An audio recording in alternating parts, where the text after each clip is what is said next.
Minecraft Dungeons is a Minecraft-themed dungeon crawler looting game with a player base that is growing more and more every single day.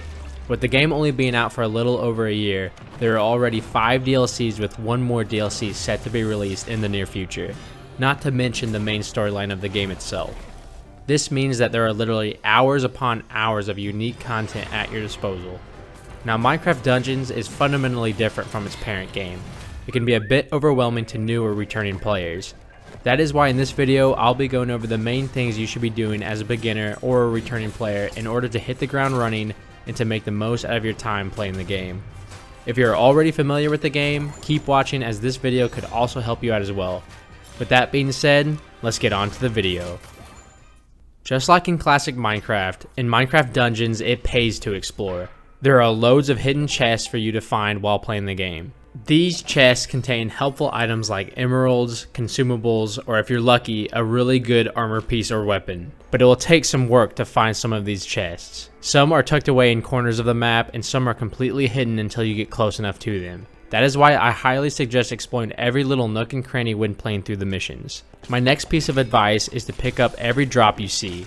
Some games, your inventory is pretty small, and a lot of the times you have to pick and choose what you keep and what you'll leave behind.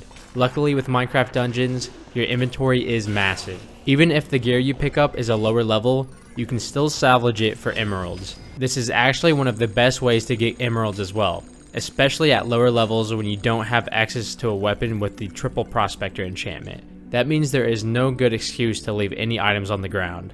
Before I get on to the next one, if you made it this far into the video, consider subscribing to my channel and leaving a like on the video so more people can see this beginner's guide. I make a ton of these helpful videos and we're getting really close to our 1,000 subscriber goal for the channel. Thank you guys so much, you guys are the greatest. Now back to the video. As you're picking up all of this gear, when you are just starting out, it is always best to wear the highest level gear possible. This is for 2 main reasons. First, it is going to allow you to handle the mobs much easier, and second, this will then allow you to do harder difficulties, and in return the mobs will drop even higher level gear. This is basically the essence of the game, and if you want to progress the most efficient way, I always recommend using the highest level gear you possibly can. Trust me, it'll make the game a lot more enjoyable. My next advice is to replay missions over and over to get better gear. Each mission has its own pool of loot you can get from playing it, and you won't be able to get each unique piece of loot from a mission if you only play it once. And I recommend playing it multiple times to get all of the unique gear. Who knows, you might find a weapon or a set of armor that you really like. When playing through missions, you will get more powerful gear the higher difficulty you play on. The recommended difficulty option is usually pretty good at determining what you can do pretty comfortably, but I recommend going up a notch or 2 if you can, so you'll be getting even higher level gear.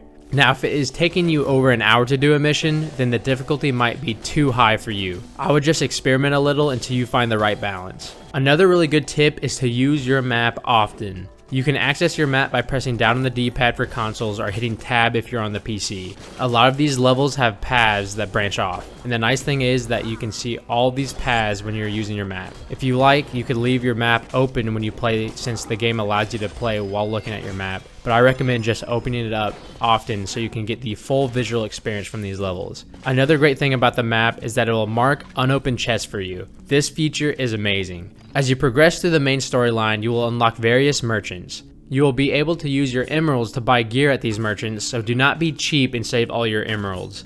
The emeralds don't do anything for you if you do not spend them. I recommend spending them on better gear whenever you get the chance. This is going to be very useful in the beginning of the game to level you up more efficiently. Luckily, I've already made a great emerald farm guide that I will leave a link to in the description below. My next big tip is to unlock all of the secret missions. Not only does this mean you will get more content for the game, these secret missions can have unique gear and can be very useful. One of the most overpowered levels in the game is Soggy Cave, a secret mission that can be found during the Soggy Swamp main mission. As long as you are using your map and exploring every part of the levels, you should find all of the secret missions. When you find a pedestal with a scroll on it, make sure to pick it up, as this is the way to unlock the secret missions. Now once you unlock the blacksmith, you should already have some good gear with good enchantments that you really like. Now instead of salvaging them and moving on to new equipment, the blacksmith will allow you to upgrade your gear without destroying them or losing their enchantments. This is the best way to level up during the mid to end game. The only trick is you'll need a second set of gear to use while the main set is in the blacksmith. I have a more detailed guide on this, and I will leave that link in the description below if you want to check that out. My last quick tip is to play with friends. Minecraft Dungeons allows you to play with up to 3 other people, and the game gets even better when you're battling alongside your buddies. If you use these tips, you'll be a Minecraft Dungeons pro in no time. Make sure to like the video if this helped, as it took me a long time to make this guide. And subscribe if you'd like to see more videos like this one. Thank you so much for watching, and I'll see you in the next video.